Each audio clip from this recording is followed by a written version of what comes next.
کوئی بڑے سے بڑا ولی اللہ کسی بھی مقام پر فائز ولی اللہ اس پر قادر نہیں کہ کسی کے لیے ایک تنکا توڑ کر دوہرا کر دے. یہ صرف رب ہے جس کے اختیار میں قوتیں ہیں، تمام اختیارات تمام رب ہی کے ہاتھ میں. یہ کہنا کہ تمہارے اختیار میں ہے جب چاہو تم کوئی کام کر دو، شرک ہے. یہ صرف رب ہے جو کر سکتا ہے، صرف وہ ہے جو لوگوں کے دکھ درد دور کر سکتا ہے، صرف وہ ہے جو کسی کو فائدہ پہنچا سکتا ہے، نقصان پہنچا سکتا ہے. دنیا کا کوئی ولی اللہ کسی چیز پر قادر نہیں ہے. وہ تو خود محتاج ہے اسی رب کا جس کے آپ میں سب محتاج. تو جو ایک محتاج ہے دوسرے محتاجوں کو کیا مدد کرے گا؟ تو اس دھوکے میں نہ رہیے.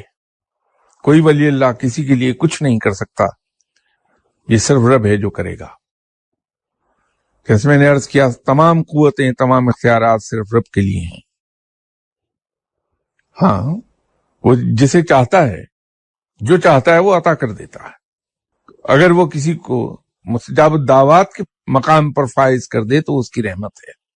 اس میں کسی ولی اللہ کا وہ اختیار نہیں بنتا، وہ استحقاق نہیں بنتا کسی کا.